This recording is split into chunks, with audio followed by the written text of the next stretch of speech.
rahimahullahu ta'ala qala babun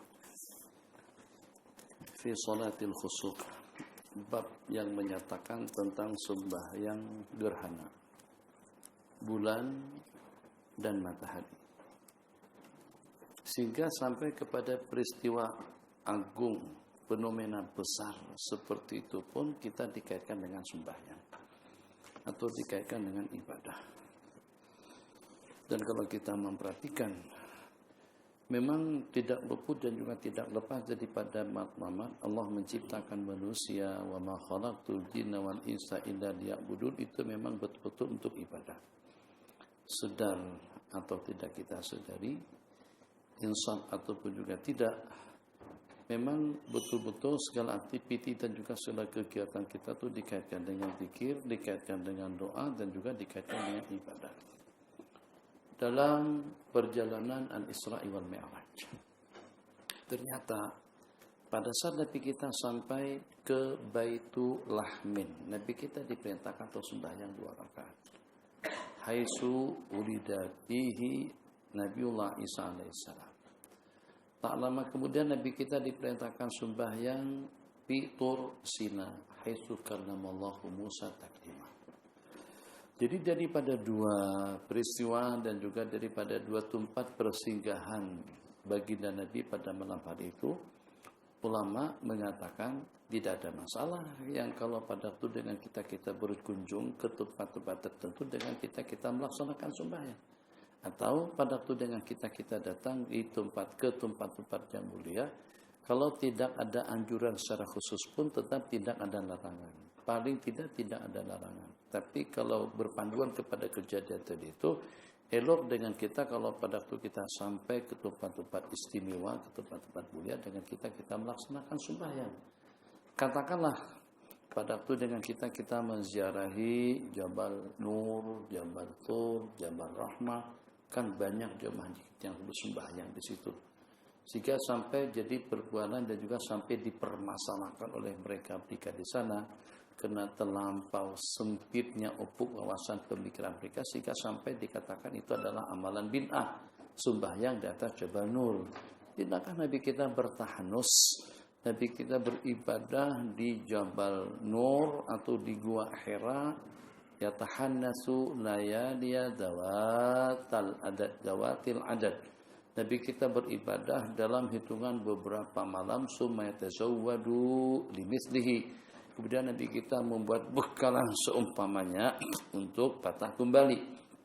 Jadi di antara daripada kejadian yang dapat kita baca dan juga yang dapat kita lihat daripada peristiwa turunnya wahyu kepada Sayyidina Rasulullah SAW, ada 2 hal yang mungkin barangkali terlepas dan terluput daripada tatapan dan juga daripada pandangan kita. Yang pertama hubbiba ilaihil khala. Yang kedua yatahandatsu layaliya dawatil adad. Yang pertama hubbiba ilaihil khala, Allah anugerahkan kepada baginda senang menyendiri. Jadi kalau dengan kita tidak boleh hidup menyendiri, tidak boleh sendirian, jauh daripada keramaian, jauh daripada orang ramai. Yang paling tidak dengan kita menjadi makhluk yang kain bain. Ini istilah ulama tasawuf. Kain bain, artinya kainunah kita duduk bersama orang ramai, tapi bain hati kita tetap selalu dengan Allah Jalla wa'ala. Kainun bainun, kain dengan orang ramai, duduk sekali.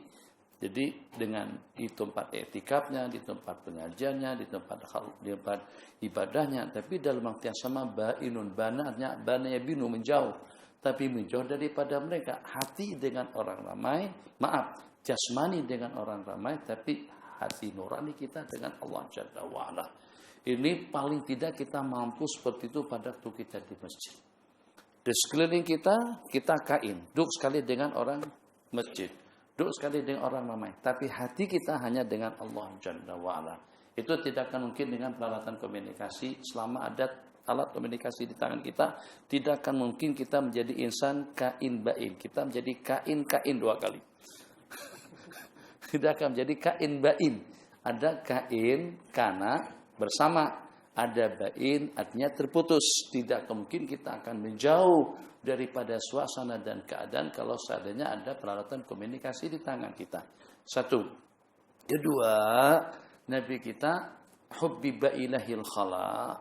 Allah sukakan kepada beliau untuk menyendiri, untuk menenung, untuk berpikir, untuk tafakur, menenangkan hati, menenangkan perasaan, yang itu adalah merupakan dua latar belakang pertama sebelum Nabi kita menerima wahyu daripada Allah. Yang artinya, kalau kita juga ingin bermi'raj dalam dunia ubudiyah, bermi'raj dalam al-hadarat al-qudsiyah, hadaratil maula, hadaratil maula jalla wa'ala, maka kita juga harus melangkah dua jenjang pertama. Yang pertama khalwah, yang kedua hubbiba ilaihi at-tahannus.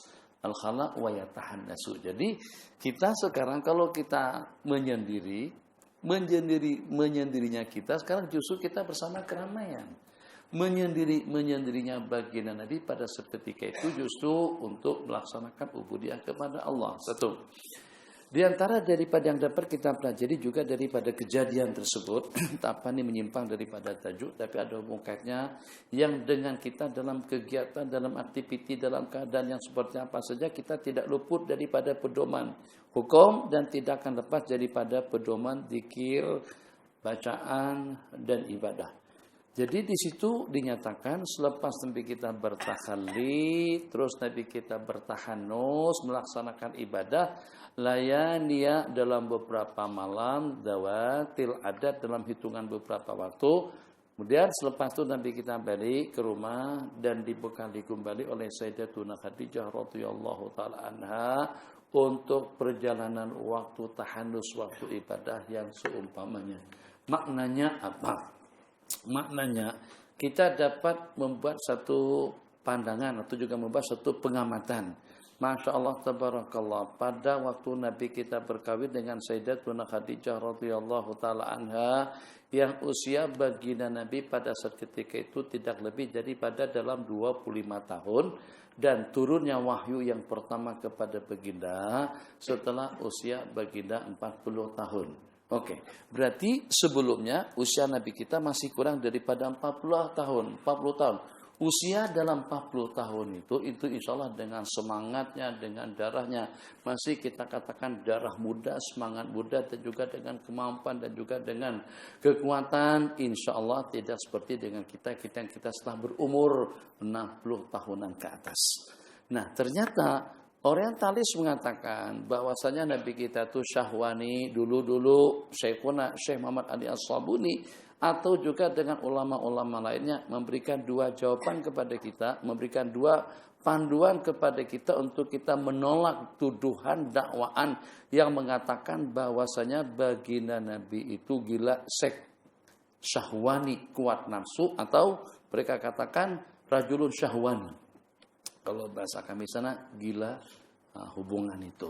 Wal'iyadzubillah, begitu perkataan yang mereka katakan. Jadi dengan beliau berhujah dengan dua dalil. Dalil yang pertama, kalau memang betul-betul Nabi kita gila perempuan, kenapa Nabi kita berpoligami daripada usia 50 ke atas? Satu, setelah Nabi kita berusia tua.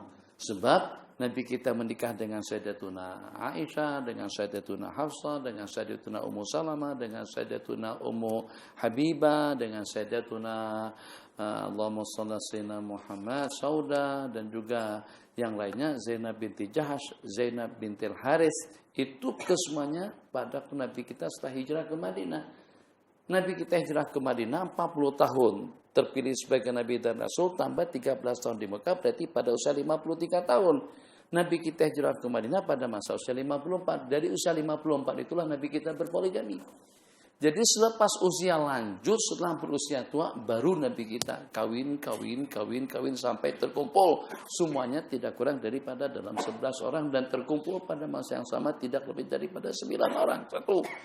Yang kedua, kata beliau, kalau memang Nabi kita itu gila nafsu, kenapa hanya satu orang saja daripada isi baginda yang perawan? Yang selebihnya ada yang sudah berumur, yang selebihnya ada yang gemuk atau gendut atau apalah dengan bahasa kitanya. Yang selebihnya ada yang banyak anak, ada yang sudah tua, ada yang banyak anak seperti Sayyidatuna Ummu Salamah radhiyallahu taala anha. Jadi kalau kita kaji dan juga kalau kita pelajari satu persatu daripada istri beliau Nabi kita nikahi itu atas selamat, atas matlamat, atas tujuan untuk dakwah atau juga untuk masuk depan agama, atau juga untuk menanamkan iman dan yakin di hati sebagian daripada mereka, seperti dengan Sayyidatuna Ummu Habibah yang dinikahkan oleh Raja Habasyah. Kembali, itu dua yang dia sebutkan. Mudah saja untuk mendebat pendapat yang mengatakan Nabi kita gila nafsu. Satu, kenapa Nabi kita tidak berpoligami pada masa usia muda? Saat 30-an, 25-an ke atas, 35-an ke atas, sampai ke 40-an. Ini setelah 50 tahun ke atas baru.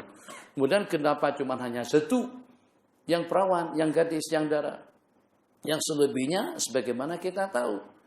Dan dengan seumpama baginda, siapa kira-kira? Kalau dengan seumpama Sayyidina Hasan saja mempunyai istri lebih daripada 400 orang, nikah kawin, nikah cerai, nikah cerai, nikah cerai. Dan tidak ada seorang pun daripada mereka yang menolak.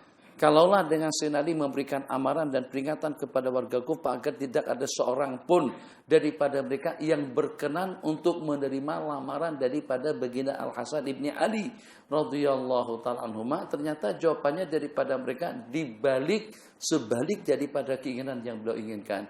Kalau dia restu kami tidak menolak, kalau dia sudah tidak berkenan kami pun juga tidak merasa keberatan.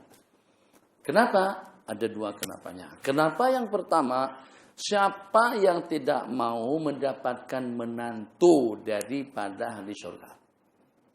Jaminannya pasti ini sahabat. Dan juga siapa yang tidak mau menjadi istri kepada salah seorang daripada ahli surga yang secara pasti daripada keturunan Rasulullah SAW. Kemudian dengan ketabahan hati mereka pada saat ketika itu, kan mungkin saja dengan kecemburuan daripada wanita pergi ke Thai, jumpa orang siap buat guna-gunakan, buat apakah supaya suami itu mampus atau kalau perlu kerat kemaluannya, selesai masalah. Kan misalnya seperti orang Kelantan yang kerat kemaluan suami itu, atau seperti yang Pakistan yang baru-baru ini juga kerat kemaluan suami. Sebab dia tahu itu yang menyebabkan segala-galanya. Kalau itu tak ada, suami tidak akan minta itu dan ini. Jadi rahasianya semuanya terletak di situ. Udah kerat itu selesai masalah. Enggak, banyak masalah. Ya Allah ya Rahman Rahimin. Jadi kenapa? Sebab masyarakat pada seketika itu, dan juga diantara daripada hikmatnya, kalau seandainya hanya 4 orang wanita saja yang menjadi istri-istri beliau dan seumur hidup sampai mati, berarti hanya 4 keluarga saja yang berpeluang untuk mendapatkan kemuliaan surga di sisi Allah Jalla wa'ala. Alhamdulillah juga dengan anakku, juga dengan anaknya Tuan Haji Mansur, Tuan Haji Maskud, Tuan Haji Madkud, Tuan Haji Majrur, Tuan Haji Makmur, kesemuanya ada tidak kurang daripada 400 keluarga yang Nabi kita doakan agar orang yang menjadi menantu dan juga yang menjadi mertuaku dan juga yang menjadi istriku akan bersama aku nanti di dalam surga. Maka dari sejumlah sekian istri beliau atau istri-istri beliau, sebanyak itulah menantu baginda Rasulullah SAW yang sehingga ramai sampai tersebar di segenap pelosok dunia, putra dan putri, anak dan cucu, cicit dan seterusnya daripada keturunan Sayyiduna Al-Hasan wal Husain, daripada keturunan Sayyiduna Rasulullah SAW. Jadi kita tambahkan dengan yang tadi. Satu, kalau memang Nabi kita gila nafsu, kenapa tidak kawin dengan wanita-wanita perawan? Dan siapa yang menolak kalau Nabi kita siapa yang berkeberatan? Semuanya mau menjadi istri penghulu para nabi-nabi dan rasul. Kemudian yang kedua, kenapa juga selepas Nabi kita berusia tua? Yang ketiganya hadis yang kita riwayatkan tadi itu. Masya Allah, tabarakallah. Ini masih belum ramai putra-putri baginda, tapi Nabi kita mampu untuk meninggalkan layalia dalam beberapa malam tanpa istri. Tidak ada riwayat yang menyatakan Nabi kita naik Jabal Nur bawa istri situ. Khuruj masturat tidak ada. Nah, Nabi kita pergi sendirian saja di Jabal Nur, beribadah. Istri tinggal di Mekah, istri tinggal di rumah. Jadi maknanya, kalau orang yang nafsunya kuat, kalau dengan seseorang gila nafsu, tidak akan mungkin tinggalkan istri. Nabi kita tinggalkan istri beliau Sayyidatuna Khadijah, istri tercinta. Jadi kalau dengan bahasa Kiai Zainuddin MZ rahimahullahu ta'ala, semua perempuan mungkin saja akan menjadi istri, tapi tidak semua perempuan boleh menjadi pendamping yang setia. Sebagaimana Sayyidatuna Khadijah radhiyallahu ta'ala anha. Jadi untuk urusan ke tempat rekreasinya, santainya, tandasnya, makan minumnya, pakaiannya, solekannya, sampai kepada fenomena besar itu pada waktu berlakunya gerhana bulan dan juga gerhana matahari. Ternyata kita tidak luput daripada bimbingan dan pedoman.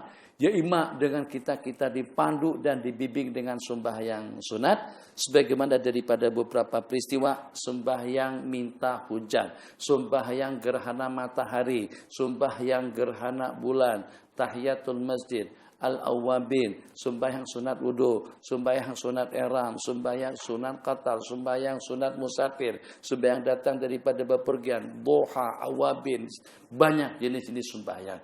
Atau dikaitkan dengan bacaan yang dibaca, keluar bismillah amantu billah itasamtu billah, tandas keluar masuk, pakai keselepa, lepas selepa, pakai baju, lepaskan baju, ke semuanya.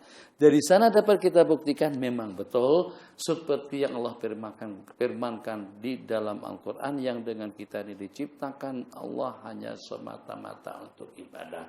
Jadi kalaulah dengan kalian tidak mampu untuk menghabiskan perputaran 24 jam dengan ibadah, tapi dari tempat ke tempat dan juga daripada waktu ke waktu, daripada masa ke semasa, yang sifatnya seminggu seperti sembahyang Jumat, yang sifatnya setahun seperti sembahyang hari Lebaran, yang sewaktu-waktu seperti sembahyang istisqa, yang sewaktu-waktu seperti sembahyang gerhana bulan dan matahari, yang pada tiap saat kita ditimpa suatu cobaan dan ujian, badara ila salati, karena sallallahu alaihi wasallam idza hazabahu amrun, apabila ada sesuatu problem, suatu tantangan, suatu hal yang menimpa beliau, Nabi kita akan bersegera untuk melaksanakan sembahyang. Jadi dengan demikian dapat kita ambil kesimpulan memang seperti apa yang Allah kehendaki, dan juga makna dan rahasia daripada 50 kali sembahyang dalam sehari semalam itu memang bertujuan untuk menghabiskan 24 jam waktu kita dalam sehari semalam dalam sembahyang. Boleh kita buktikan kalau sembahyang satu kalinya dalam setengah jam, berarti untuk 50 kali sembahyang tidak kurang daripada dalam 25 jam. 25 jam itu habis untuk sembahyang. Yang walaupun sembahyang yang 50 menjadi 5, Allah berfirman, ia khamsun, 5 dalam pelaksanaannya, tapi 50 dengan ganjaran dan balasannya. Habis. Babun bismillahirrahmanirrahim fi salati al-khusufi, bab yang menyatakan tentang sembahyang khusuf. An Aisyah radhiyallahu ta'ala qalat, inna syamsa, sesungguhnya dengan matahari gerhana di zaman baginda Rasulullah sallallahu alaihi wasallam, pama'asa munadian, Nabi kita apabila ditimpa oleh sesuatu maka akan bergegas melaksanakan sembahyang. Nabi kita mengutus seorang utusan untuk menyeru salatu jami'ah, as-salatu jami'ah. Itu tidak ada masalah. Seluruh saja seperti itu. Sembahyang secara berjamaah, sembahyang secara beramai-ramai. I'rabnya as-salatu jami'atan, as-salatu jami'atun, as-salatu jami'atun, semuanya boleh. Tak ada harakat pun juga boleh. As-salatu, salat jami'ah, salat jami'ah. Oke, tidak ada masalah. Itu tak boleh disalahkan ya macam. Sebab dia tidak ada harakat. Ada orang baca bimbang dan risau, dia baca ketiga-tiganya, dia baca ketiga harakatnya. Daraba Zaidun, Zaidin, Zaidun. Daraba Zaidun, Zaidin, Zaidan. Jadi mau disalahkan seperti ada rajulun, rajulin, rajulan. Mesti betul salah satunya. Nah, sebab kalau seandainya dierapkan ada rajulun, ya itu betul. Takut kalau itu baca ada rajulan. Jadi supaya tidak disalah-salahkan, bagi 3 harakat.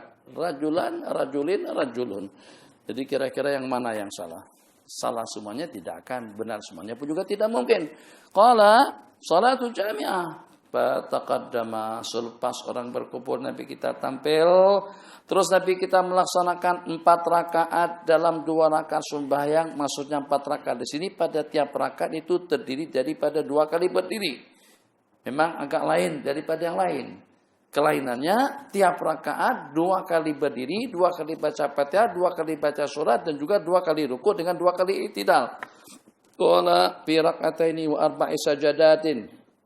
Qalat Aisyah radhiyallahu taala anha, aku tidak pernah ruku, tidak pernah sembahyang seumur hidupku, ma raka'tu ruku'an qat wala sajadtu sujudan qat, aku tidak pernah ruku sepanjang hidupku dan tidak pernah sujud sepanjang hidupku yang lebih panjang dan yang lebih lama daripada ruku dan sujud dalam sembahyang gerhana bulan dan matahari. Sebab sasarannya agar bagaimana selepas kita selesai melaksanakan sembahyang gerhana matahari, gerhana pun juga ada berakhir. Berakhir sembahyang, suasana sudah bening. Jadi terlindungnya matahari dengan bumi atau bulan dengan bumi itu sudah berakhir dengan berakhirnya sembahyang yang kita laksanakan. Qala kana atwala minhu muttafaqun alaihi. Di antara daripada yang diriwayatkan, di antara daripada ulama yang sujudnya panjang itu adalah Al-Imam Sufyan Ats-Tsauri. Pernah dikatakan pada waktu dengan beliau melaksanakan sembahyang sunat maghrib, selepas waktu maghrib dikerjakan terus beliau melaksanakan sembahyang sunat maghrib, itu sujudnya beliau seperti antara maghrib dengan isya.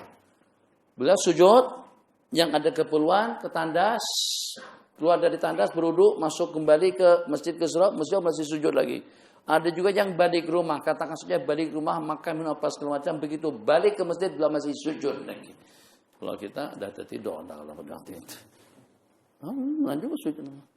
Benar sujud sampai tengah malam. Ya, tidur bukan sujud sampai tengah malam, tidur. Qalat Aisyah ma raka'tu ruku'an wa anha baca.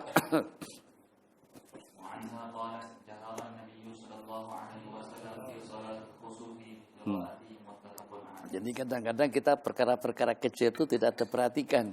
Tapi pada waktu kita disuruh baru sudar. Jadi baru-baru tadi itu di Mahat. Baru-baru tadi itu kan ada gerhana. Gerhana yang di Allahumma sholli ala Sayyidina Muhammad di Sumatera, di Aceh, di Padang. Coba sebutkan satu persatunya lagi. Aceh, Padang, terus mana lagi? Karena bukan Aceh, Padang, ada satu tempat lagi. Hah? Yang datu-datu mufti semuanya pakai pergi ke sana. Di Palembang. Palembang enggak? Oh, yang katanya memang tadinya cerah terus gelap total. Dalam beberapa menit baru cerah kembali. Dan itu hanya berlaku dalam 48 tahun sekali. Untuk di Nusantara. Tahun depan akan berlakunya di Amerika. Yang gerhana total gelap tidak kelihatan itu dan ini. Kemudian beberapa waktu baru terang benderang. Allahumma sholli ala Sayyidina Muhammad. Jadi mereka pergi ke situ untuk menyaksikan kejadian tersebut. Allahumma sholli ala Sayyidina Muhammad. Ada benda saya nak sebut dah lupa. Qala jaha, betul. Jadi pada waktu itu saya di Pondok An-Nur. Pondok An-Nur. Kan karena kita jadi Syekhul Mahad, kita jadi budir, kita jadi orang tua dan kita yang paling tua di situ, mau tidak mau sasaran anak-anak mesti saya suruh jadi imam. Dalam waktu yang sama jadi khatib. Saya pun terpikir pada waktu itu, nanti kalau saya jadi imam saya baca surahnya bagaimana? Nyaring kah perlahan kah? Sebab benar kita baca dalam kitab-kitab fikih. Dalam bentuk teori santai, tapi dalam bentuk praktikal kita kena pasti, kena tepat.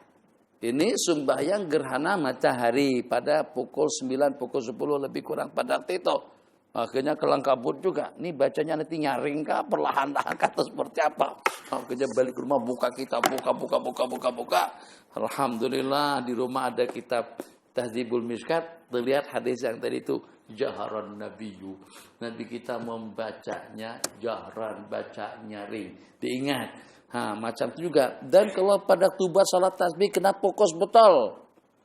Nanti takut kalau tertinggal tasbihnya.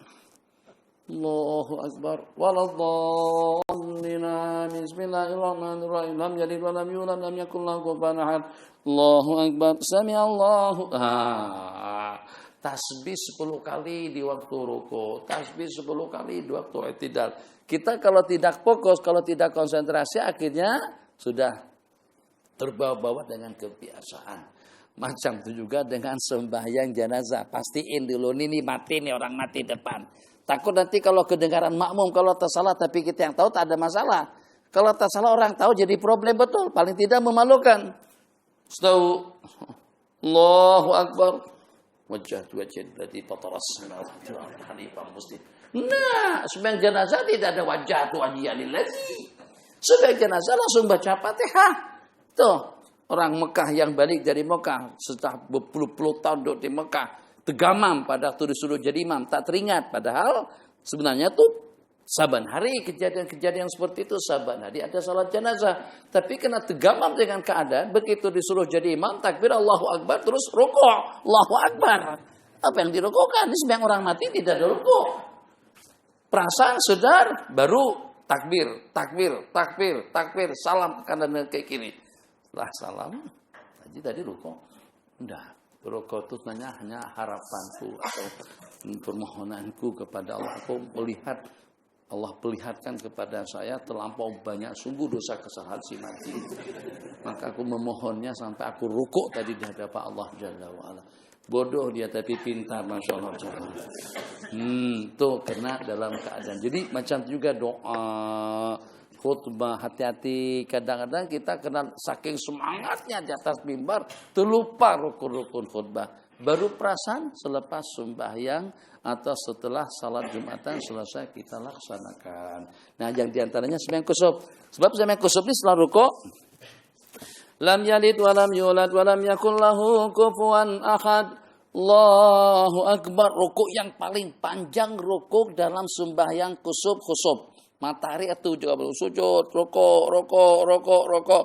Dikatakan qiyamnya baginda Nabi itu seperti kita membaca surah Baqarah. Membaca surah Baqarah itu kira-kira kalau cepat pun, tartil pun kira-kira dalam 1 jam kurang lebih. Dan rukuknya Nabi kita kurang lebih seperti pada waktu Nabi kita qiyam. Sujudnya Nabi seperti pada waktu Nabi kita rukuk. Itu panjangnya seperti apa? Kalau sampai rukuk sampai berjam-jam paling tidak dalam 50 menit. I'tidalnya macam itu lagi. Sujudnya panjang seperti itu lagi. Itu memang terpaksa matahari akan mengalah.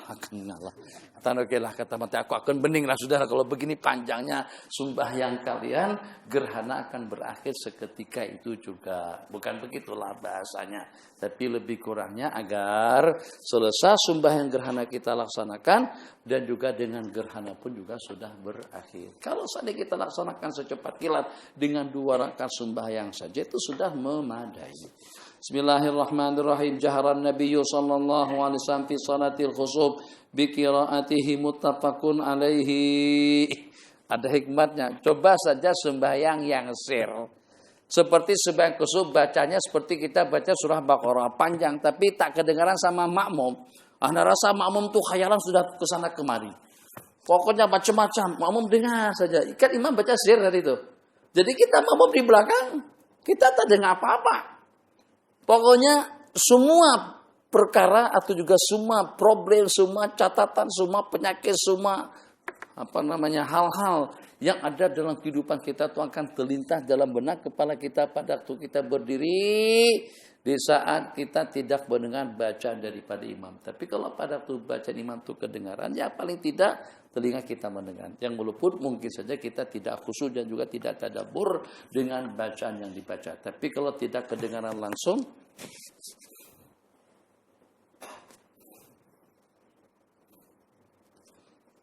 itu yang mengantuk. Yang tak mengantuk, pikir bola sepak, pikirkan GST, GSB, kepikirkan lagi ya Allah ya Arhamar Rahimin. Tadi imam baca doa, Allahumma barik lana fi Sya'ban wa ballighna Ramadan. Secara sunnahnya Allahumma kama ballaghtana Rajab wa Sya'ban fa ballighna Ramadan. Kalau sebelumnya Allahumma barik lana fi Rajab wa Sya'ban wa balighna Ramadan. Tapi karena Rajabnya sudah habis, maka dengan kita berdoa dengan doa bulughh. Sebagaimana telah kau sampaikan kami kepada bulan Rajab dan Sya'ban, sampaikanlah kami kepada bulan Ramadan. Nah, jadi akhirnya jadi kepikiran juga dengan kita. Wah, imam tadi itu fi Rajabin. Rajabin itu termasuk daripada fi'il mamnu' minas sharaf, tidak boleh dibariskan ke bawah karena ada dua. Satu karena alamiahnya, kemudian yang kedua karena wazan fi'il. Fi Rajaba bukan fi Rajabin. Kenapa majrur? Jadi kata si laki-laki tadi itu saat ketika ditanya, ma fa'alta bihimarik, ma fa'alta bihimarihi, apa yang Anda lakukan dengan keledainya, bihimarihi. Jadi kata dia menjawab ba'ihi. Jangan kata ba'ihi, qul ba'ahu. Kenapa ba'ahu? Itu yang haknya dia jadi bihimarihi, gara-gara kena bahimar jadi ke bawah. Dan sekarang punyanya aku ada ba juga, ada baknya juga. Kenapa banyak aku tidak menjarkan baris ke bawah? Jadi kalau banyak kamu jadi bihimarihi, berarti dengan banyak aku menjadi ba'ihi. Enggak, beda. Mana ada ba'ihi, ba'ahu. Sebab ba di situ bukan ba huruf jar. Ba di situ adalah baknya fi'il. Allah.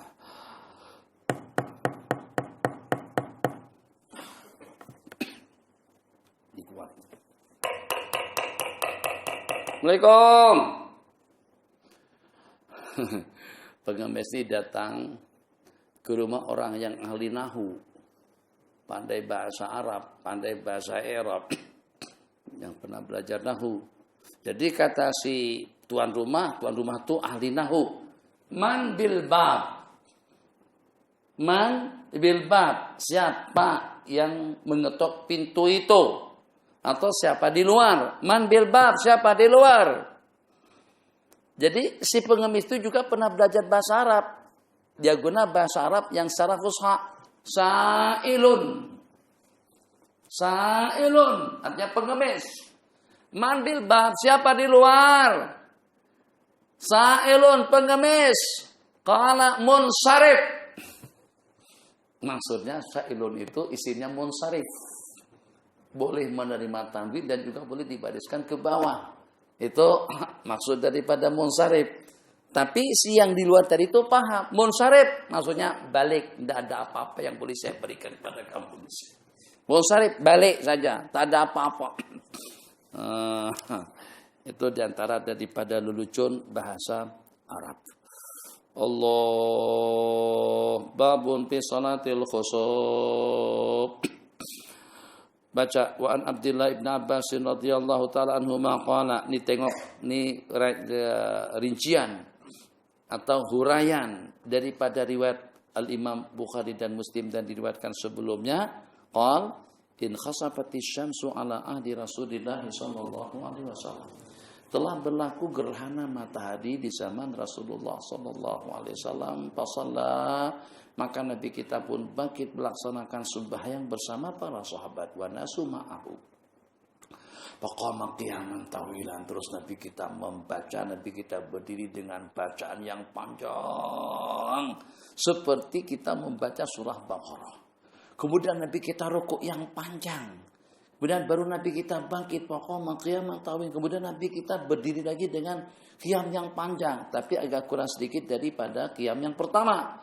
Kemudian rukuk kembali dengan rukuk yang panjang tapi agak kurang sedikit daripada rukuk yang pertama. Summa rafa, kemudian Nabi kita beri'tidal sami Allahu liman hamida. Selepas itu baru sujud.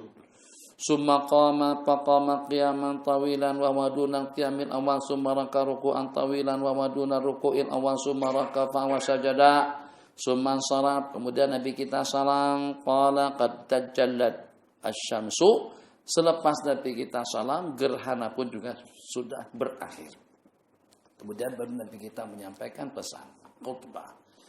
Qala inna syamsa wal qamara, sesungguhnya matahari dan bulan itu dua petanda, dua ayat daripada tanda-tanda yang menunjukkan atas keagungan dan kebesaran Allah. Tidak pernah berlaku gerhana dikenakan karena meninggalnya seseorang atau juga disebabkan karena kelahirannya yang secara kebetulan atau yang secara takdir, itu bahasa tepatnya, pada masa berlakunya gerhana matahari bertepatan dengan meninggalnya putra baginda Nabi Sayyiduna Ibrahim. Fa ra'aitum dzalik, apabila kalian melihat berlakunya gerhana malam atau siang, fazkurullaha, maka bergegaslah, bersegeralah untuk berzikir mengingat Allah dan melaksanakan sembahyang. Qalu ya Rasulullah, sahabat bertanya, Ra'ina katana wal tasya'an fi maqamika hadza. Kami melihat Nabi kita itu seperti nak memetik sesuatu pada waktu sembahyang. Riwayat Nabi kita ke depan, jalan melangkah seperti nak memetik sesuatu. Kemudian Nabi kita takak mundur ke belakang. Kami tengok pada waktu Nabi kita sembahyang tadi itu, Nabi kita mengulurkan tangan seakan-akan seperti nak memetik sesuatu. Qalu ya Rasulullah, ra'ainaka tanawalta syai'an fi maqamika hadza. Kami melihat seperti Nabi kita mengambil sesuatu. Kemudian kami tengok baginda takakata. Itu kalau susah menyebut berarti untuk mentasrifkan fiil-fiil yang seperti ini. Takakata, summa takakata. Fi'il maudhunya takakka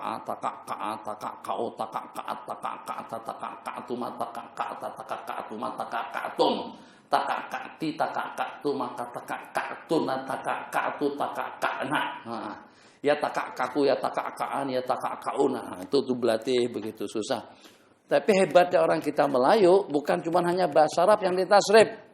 Sampai kepada kipas-kipasa, kipasu, kipasat, kipasata, kipasta, kipasta, kipastuma, kipastum, ikon-ikona, ikoniko, ikonika, ikonika, ikonikana, kipas atau lagi saun, soma, saumu, sawan, kayu-kayuwa, kayuata, kayuna, kayutuma, kayutum, kayuti, kayutuma, kayutuna, kayutu, kayuna.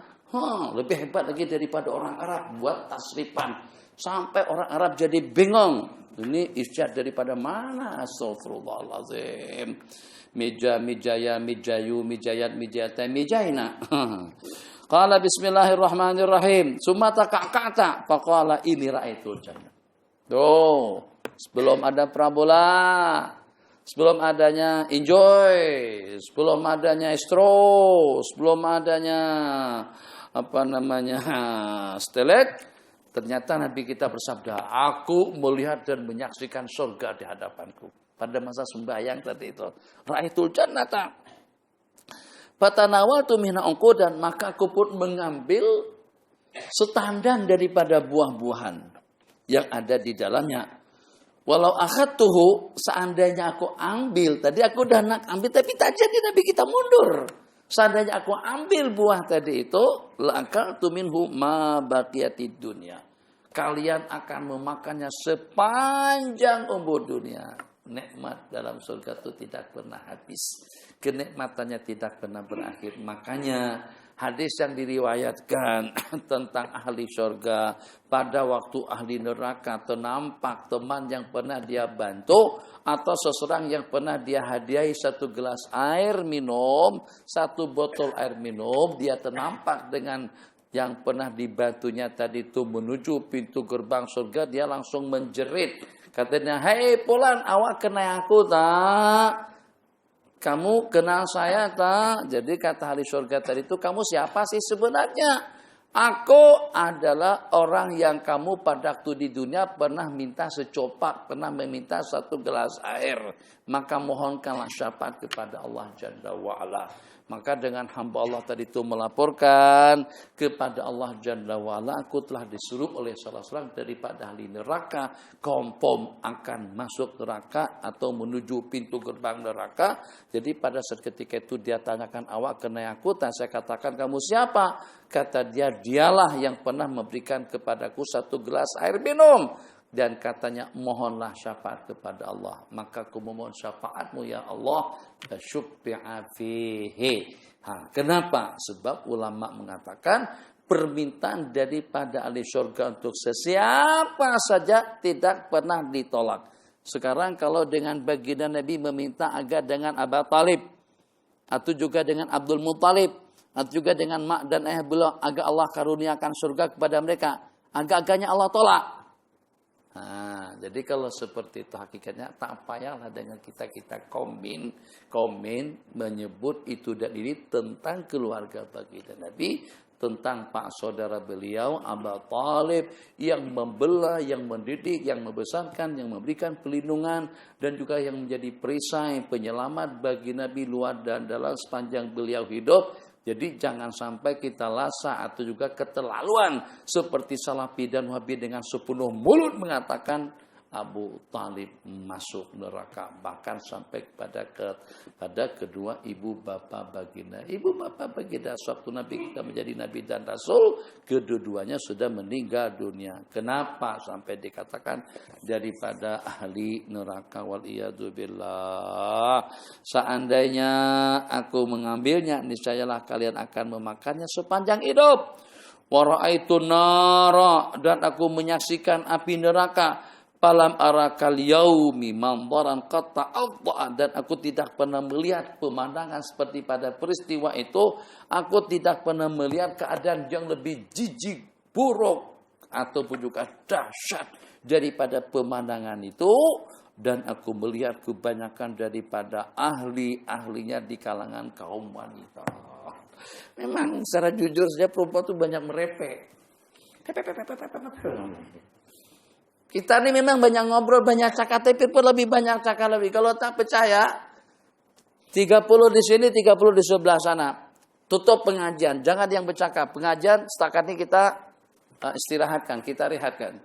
Tunggu saja. Kira-kira yang paling banyak berbual-bual itu siapa? Pasang mikrofon sini, pasang mikrofon sini. Insya Allah perempuan sebelah sana. Paling banyak bercakap itu perempuan. Saya tidak takut dengan siapa-siapa. Hanya takut dengan Allah saja. Tapi bini aku tidak takut dengan aku. Itu saja permasalahan. Aku yang takut. Itu ketua polis tuh. Apalagi kita-kita ini. Ketua polis cakap macam tuh. Saya tidak takut dengan siapa-siapa saya. Saya hanya takut dengan Allah. Dan juga dengan atasanku. Masalah aku sekarang. Saya bukan takut dengan istri. Tapi istri saya tidak takut dengan saya. Itu masalahnya. Sama lah kalau begitu. Makanya istri kita merepek di rumah. Orang yang begitu tegas di luar. Dapatnya dengan istri. Sami'na wa ata'na. Ghufranaka rabbana wa ilaikal masir. Ya Allah. Iyalah. Jangankan dengan semua kita. Sayyidina Umar pun. Tak boleh cakap apa dengan istri. Sayyidina Umar yang setan pun ketakutan. Istri merepek juga di rumah beliau. Sahabat nak mengeluh, nak mengadukan tentang keadaan istri di rumah. Belum sampai lagi ke rumah Sayyidina Umar, sudah kedengaran bunyi suara istri Umar merapuh, merepek, pepek, papak. Sayyidina Umar, patah balik beliau, tak jadi datang. Sayyidina Umar dengar ada informasi semacam itu, ada orang nak datang ke rumah beliau terus tidak jadi. Itu seperti mengolok-ngolok aja. Katakan saja kita sudah antar SMS untuk minta hak waktu, tamu duga atau apalah dengan banyak, terus tak jadi. Itu kalau dengan orang-orang biasa, tapi kalau dengan orang yang luar biasa, jadi luar biasa. Dianggap sebagai satu penghinaan. Sayyidina Umar panggil, hei, ditanya kamu nak datang ke rumah saya, tapi kenapa tidak jadi, kenapa kamu batalkan? Jadi minta tuanku, saya sebenarnya nak datang tuh nak minta panduan, nak minta nasihat tentang keadaan istriku di rumah. Istriku merepek, mulut panjang, ini dengan aku. Tapi setelah saya dengar istri tuanku macam tu juga, maknanya lebih kurang lah tuanku dengan aku. Berarti kita senasib lah. Jadi aku tidak boleh mengadukan tentang keadaan rumah tanggaku dengan Sayyidina Umar. Sebab tentang rumah tangga, tentang keadaan keluarga Sayyidina Umar pun juga seperti itu. Apa kata beliau? Bagaimana kita tidak tabah dan sabar. Dia yang menjadi penyalur nafsu kita. Dia yang menghamilkan anak kita. Dia yang membela dan yang menyusukannya. Dia yang menjadi pelindung kita. Jadi Sayyidina Umar bernasihat seperti itu. Jadi Nabi kita pun juga pernah pesankan kepada kita, perempuan itu adalah laksana tulang rusuk yang bengkok. Kalau kamu upaya untuk meluruskannya, kamu akan mematahkannya berarti cerai. Begitu. Jadi, ya imah dengan kita istinta dengan kebengkokannya, ya tetap bengkok lah. Jadi kita oke lah Rasulullah dalam keadaan bengkok semacam itu. Kena tabah dan kena sabar lah kulli hal. Mungkin kita akan menjadi wali Allah asbabnya istri. Itu tidak mustahil. Istri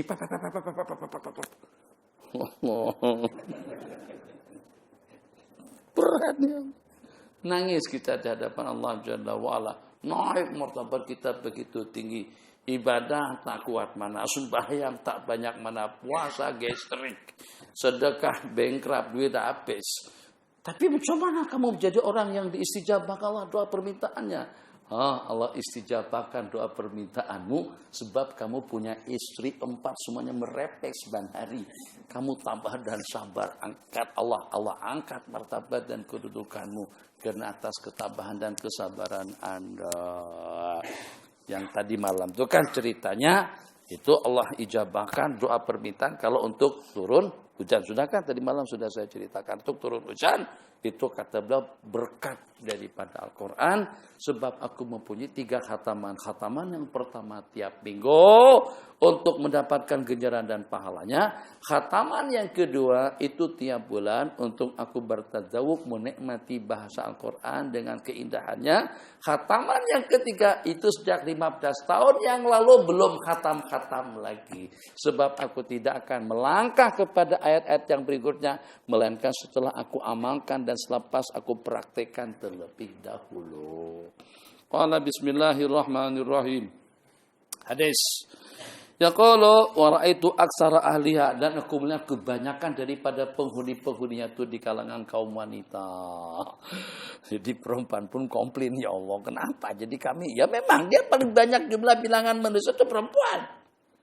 Jadi pastikan saja, buat saja statistik. Di Pogelang itu katanya 1:18 sekarang ini. Pogelang, kawasan pelabuhan. Di tempat-tempat tertentu memang bandingannya 1:10. Akhir zaman nanti 1:50. 1:50 mungkin dikenakan kena ramainya laki-laki yang mati terbunuh. Sebabkan kena faktor peperangan, gempa dan lain sebagainya. Yang jadi tukang naik ke atas bumbung, atas siling dan lain sebagainya itu siapa? Bukan perempuan. Yang bawa lori kebanyakannya laki-laki. Yang kesenjata kebanyakannya laki-laki. Yang mencabar maut dan juga bahaya laki-laki. Perempuan tuh saling dandannya di rumah. Gincu.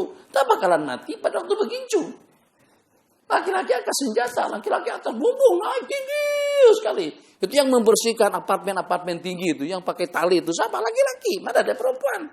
Kalau ada paling dalam film-film saja. Perempuan bawa becok. Itu juga perempuan bawa lori. Itu dalam film-film. Tapi realitinya jarang-jarang tak banyak mana. Itu satu. Kemudian yang kedua secara realiti juga. Kebanyakan daripada anak-anak kita itu perempuan. Berapa anak? 7. Laki-lakinya 2. 5 perempuan. 5. Jadi 35. Laki-lakinya setakat 7 orang saja. Itu idealnya kawin jangan 1. Kalau bismillah. Ada saja menyimpang-nyimpang sana. Qala bismillahirrahmanirrahim. Itulah. Itu diantara daripada hajat yang terbawa sampai ke mati-mati. Sampai mati. Cerita dia bukan amarah. Tak cerita dia teringin. Akhirnya sampai meninggal dunia. Itu diantara daripada hajat-hajat yang terbawa sampai mati. Tak kabul-kabul. Ya Allah. Jadi kenapa ya Rasulullah? Justru kebanyakan kami itu di kalangan ahli neraka. Kenapa kebanyakan daripada ahli neraka itu di kalangan kami? Di kalangan kaum wanita. Qala biqoprehena. Itu disebabkan karena kekufuran kalian. Kufur yang bagaimana? Yakfurna billah? Enggak. Bukan kekufuran kepada Allah. Bukan mensekutukan Allah. Yakfurna al-ashir. Wa yakfurna al-ihsan. Kufran. Ingkar. Kufur dengan suami. Dan juga kufur ingkar dengan jasa kebaikannya. Wa yakfurna al-ashir. Al-ihsan. Yakfurna al-ashir aizot. Dan ini memang terbukti. Tapi dibuktikan. Masing-masing pikir saja. Kali saja tak tertukarkan roti cannya, kadang-kadang sih sudah marah-marah ke kita. Semalam dia dibelikan kasur, dan dibelikan baju, dan dibelikan macam-macam. Hanya terlambat balik, lupa belikan roti cannya, kadang-kadang ada merepenya. Abang tinggal kan itu. Jadi kita makan apa sekarang? Ya setakat ada garam, gak payah pakai garam, tidak masalah. Hanya setakat lupa beli garam saja. Kenapa kita dimarahi? Beli garam lah sekarang. Nah, itu lambat lah. Apalagi jam berapa ada orang sholat pagi pukul 11. Masalah kecil, saya katakan dibesar-besarkan seperti itu. Qala yakfurnal ihsan, kufran dengan ihsan. Saban tahu dibawa pergi ke Mekah, dibawa pergi umrah, sekali saja tak dibawa pergi ke Kucing, ngotot, bertobat ngotot, merepek, bahasa sana mengotot. Abang ni tak pernah bawa orang pergi sendiri. Terus mau pergi sana sini, layan seperti aja. Kami tak pernah diajak pergi pun. Apa tak pernah diajak pergi pun? Tuh, bawa ke Mekah, bawa ke Madinah, bawa pusing Mesir, ke sana kemari. Sekali saja tak bawa ke Kucing. Tak pernah ajak kemana-mana. Tak pernah ajak sekalipun. Bukan pun. Ya, yang hati ini tak ada lah. Termasuknya orang lain lah. Jadi itu sebagai satu peringatan lah agar kita tidak semacam itu. Jadi kesian juga dia. Sama-sama kesianilah.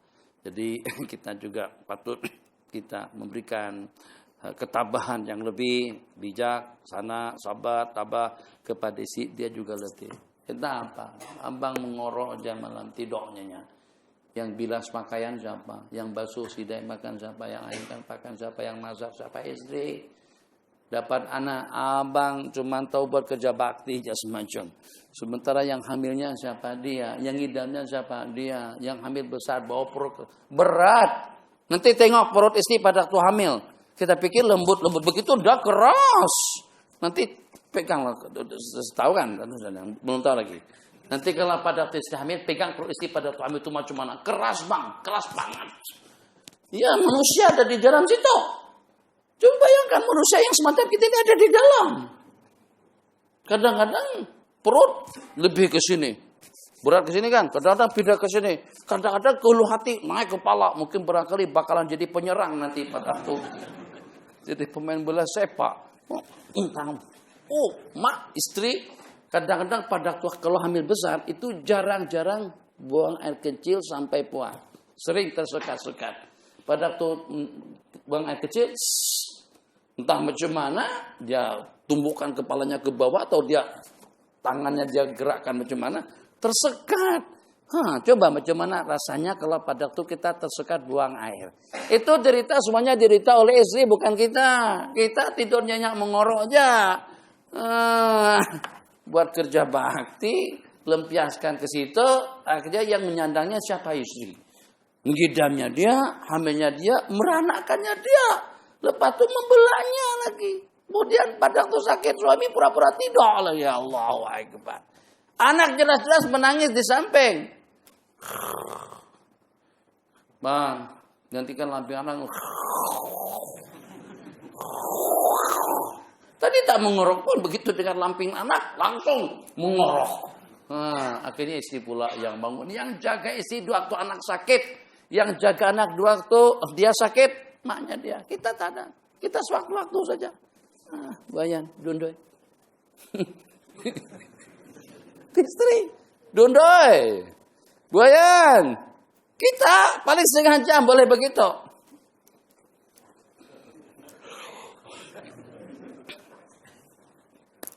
Jangan bagi dia melihat. Kalau dia melihat kita, dia ketawa dalam. Ketawa, marah kita. Kita mata ngantuk di pukul 12 malam. Dan kita nak berhati. Balik dari ceramah, bukan saya lah. Geram kita. Udah pukul 1 masih main-main lagi. Mau coba. Dundai. Tutup, jangan bagi dia melihat. Kalau dia tengok, dia tak nak tidur. Tutup. Dundai. Tengah jam buka. Begitu terlihat, kenapa mau kita? Ketawa di dalam. Geramnya aku. Apa yang kita buat? Itu saya lah diantaranya. Apa ngaku lah. Kalau saya tengok anak saya begitu, saya duduk kuat ya. Tidur tak? Ayo. Pening kepala dia. Akhirnya dia terpaksa tidur juga. Tidur terpaksa itu anak yang dibelah sama suami. Istri ngantuk pun. Dalam berapa kali istri kita tertidur pada waktu mendukung anak. Menyusukan anak tertidur. Ini tahu marah-marah aja. Setakat tak dibuatkan nasi kerabu, tak dibuatkan nasi goreng, udah marah-marah ke istri. Nah begitu juga sebaliknya. Kalau ada tafahum seperti itu, saling pengertian, nggak banyak masalah dalam hidup. Suami memahami keadaan istri letihnya seperti apa di sepanjang hari. Istri juga memahami keadaan suami. Apalagi yang berkawin dengan suami yang jadi da'i, jadi tok guru memang. Ya kalau nak cumur belulu lah, tak ada habis-habisnya. Pergi lepas maghrib. Atau juga lepas asar. Balik pukul 2 baru sampai nanti. Antum dekat petang kali pukul 1 udah sampai ke rumah. Nah kita itu bersimbang kadang-kadang setengah jam lebih daripada kita pengajian di sini. Simbang. Yang daripada Bukit Beruntong, yang daripada Tanjung Walim, yang dari mana Kulai, Simpang Kulai itu Ustaz Ahmad, mana Ustaz Ahmad. Nah, simbang. Udah pukul 1 udah. Pukul 1 balik ke JB. Dan tidak baik, Johor Baru tak akan sampai. Kembali ke JB pukul 2, rata-rata pukul 2 baru kita sampai ke rumah. Nah kalau istri kita memahami tentang keadaan seperti itu, insya Allah tak banyak masalah. Banyak masalah itu kalau pada saat masing-masing tidak memahami keadaan pasangannya. Tapi itu tadi. Satu saja. Untuk menyadarkan diri, untuk menyabarkan diri, untuk menambahkan hati. Ya Allah, ya Arhamar Rahimin, mudah-mudahan dengan ketambahan dan juga dengan cobaan yang menimpa diriku ini akan menjadi asbab Allah akan akan mengangkat martabat kita di sisi Allah dunia dan akhirat. Apalagi kalau pada waktu kita dicoba Allah dengan seorang istri, ya Allah, kita sepatah dia 10 patah. Kita sekali saja cakap, dia langsung sahut seperti perintel saja mulutnya. Innalillahi wa inna ilaihi rajiun. Ada juga sebaliknya, istri tak cakap banyak senyap saja, justru suami yang garang. Kalau nakkan istri tak setia dengan kita kena garang. Jangan banyak cakap dengan tangan saja. Gitu. Setelah datang ke rumah dengar bunyi kita saja dah. Ya bang, ya bang, begitu. Jadi dikatakan kata orang sini aturannya lain lagi. Kalau di sebagian tempat tidak seperti itu. Sebab peraturan di sini lebih banyak memihak kepada perempuan. Kalau ingin istri taat betul kepada suami, suami kena garang. Kalau suami jadi orang baik, ingin sabar apa segala macam, istri jadi kadang-kadang jadi keterlaluan. Begitu juga dengan hamba sahaya, dengan pembantu rumah kah, atau juga dengan supir tukang masak kah. Garang kita dengan mereka, main tempeleng saja. Paham tempeleng? Peleng bahasa sini main tampar saja. Tapi sini aturannya lain. Aturan sini repot boleh jadi masalah. Nah itu kan. Indonesia tak ada. Indonesia senang saja. Jadi insya Allah dia disiplin betul. Waalaikumsalam Haji. Apa kabar? Tepat waktu. Udah langsung teh. Pisang goreng. Kenapa? Sebab kita tak lagi beraksi dengan mulut. Kita cakap dengan tangan. Cakap dengan kaki. Jadi kata Khalifah Umar bin Abdul Aziz, saya antara dua pilihan. Kalau saya baguskan akhlakku, kalau saya baguskan perangaiku, dia jadi kurang asam. Boleh sebut kurang ajar dengan aku. Tapi kalau aku garang, kalau aku sadis, kalau aku pemarah, dia jadi baik dengan aku. Aku punya pilihan lebih bagus aku yang bagus akhlak dan perangainya daripada aku berakhlak buruk dengan perangai yang tidak elok. Biar dia seperti apa dengan aku, yang penting aku dapat mengawal emosi dan juga dapat mengawal diri pribadiku. Nanti kita bersabda khairukum li ahlih. Sebaik-baik kalian orang yang paling baik dengan keluarganya, anak istri dan anak cucunya. Wa ana khairukum li ahli, dan aku merupakan orang yang terbaik dan yang paling ramah santun dengan ahli keluargaku. Itu yang patut kita ikuti. Garang kalau boleh kita hilangkan. Ya memang kita tercabar. Kadang-kadang kita punya tabiat dan kebiasaan. Bismillahirrahmanirrahim. Yang terakhir. Nah, baca. Qala Lau ahsanta ila ihdahunna, kalau kamu berbuat baik kepada salah satu daripada mereka di sepanjang tahun, kemudian dia menengok sesuatu daripada kamu, dia mampu mengatakan dia tidak pernah melihat kebaikan sedikit pun daripada kamu, gara-gara satu kali saja kita tersilap.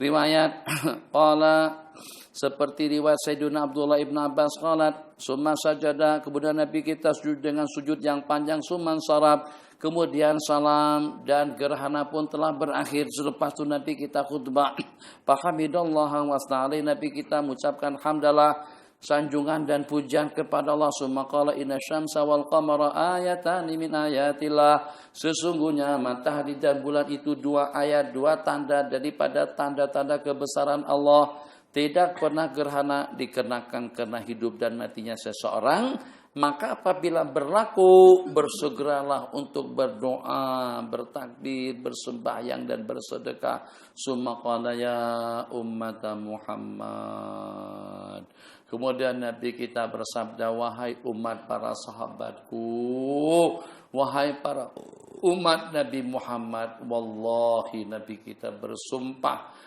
lau ta'lamuna ma a'lam, kalau kalian tahu semacam mana aku tahu, kalau kalian mengamat sebagaimana aku mengamat, kalau kalian meyakini sebagaimana aku yakin, kalau kamu melihat sebagaimana aku melihat, niscayalah kalian akan lebih banyak menangis daripada ketawa. La dhahiktum qalilan, akan menjadi sedikit ketawa santai relaksnya kamu, wala bakaitum katsiran, dan akan lebih banyak kalian menangis. Kalau seandainya kalian itu tahu seperti apa yang aku ketahui, niscayalah akan lebih banyak yang menangis daripada ketawa, akan lebih banyak menangis daripada ketawa. Diriwayatkan setelah Nabi kita bercakap semacam itu, semuanya terisak-isak menangis.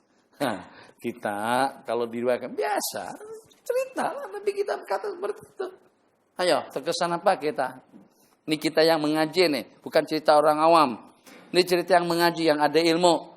Pada waktu hadis tadi itu kita baca, seandainya kalian tahu apa yang aku tahu, niscayalah akan sedikit ketawamu dan akan semakin banyak tangisan Anda. Ada yang menangis? Ada yang tersentuh? Tak ada. Kita hanya seperti maklumat saja kita terima. Sahabat Nabi kita, begitu Nabi kita bercakap seperti itu, semuanya terisak-isak dalam tangisan. Hanya sepatah kata daripada beliau yang seperti itu, mereka sudah tersentuh. Kenapa? Sebab dikatakan di antara daripada mizah, keistimewaan daripada para sahabat Nabi, mereka memiliki riqqatul qulub, hati yang lembut, yang mudah tersentuh. Jadi dengan lantunan zikir, dengan lantunan tasbih, dengan doa, dengan munajat, mereka sudah boleh menangis. Inkasafati syamsu, telah berlaku gerhana matahari di zaman Rasulullah SAW yang bertepatan dengan meninggalnya putra beliau Ibrahim. Fasala bin nasi, maka Nabi kita melaksanakan sembahyang kusuf sebanyak 6 rakaat dengan 4 kali sujud. Hadis riwayat daripada Imam Muslim. Ada yang menyatakan 6 rakaat, kebanyakan daripada riwayat 4 rakaat dengan 4 kali rukuk dan juga dengan 4 kali sujud. Summa qala, bab sujud syukur. Insyaallah kita sambung nanti pada bulan Ramadan. Insyaallah ada more, ada sahur, insyaallah makanan lapang lagi dengan kita. Jadi yang agak risau sekarang sudah waktunya untuk kita menjamak takdim makan siang. Jadi makan siang dia buat 2 kali, 3 kali. Duhurnya ditambahkan banyak-banyak sebab nanti kita akan menjelang bulan Ramadan yang siang kita sudah tidak boleh makan. Dan puasa yang paling ideal, puasa khusus 3 kali, puasa khusus yang boleh berpuasa daripada handphone sepanjang bulan Ramadan. Coba belajar. Saya akan coba tahun ini. Tak tahu boleh tak boleh. Tak puasa sepanjang Ramadan, tak nak terima panggilan, tak nak guna handphone, tak nak membalas, dan tak mau tahu. Kecuali kalau diberitahu, itu cerita lain. Rabbana atina fid dunya hasanah wa fil akhirati hasanah wa qina adzabannar. Subhanakallahumma wa bihamdika asyhadu an la ilaha illa anta nastaghfiruka wa natubu ilaik. Rabbana anfa'na bima 'allamtana wa 'allimna ma yanfa'una wa zidna ilma. Zukna fahman nabiyyin wa hifdzal mursalin ilhamal malaikatil muqarrabin. Wa sallallahu ala sayyidina Muhammad wa ala alihi wa sahbihi ajma'in. Walhamdulillahi rabbil alamin. Sallallahu rabbuna ala nuril mu'minin Ahmad sayyidil mursalin. Rabbuna ala nuril mu'minin Ahmad Mustafa sayyidil mursalin wa ala alihi wa sahbihi ajma'in wa ala alihi wa sahbihi ajma'in. Cukup, silakan minum, makan, nikmati.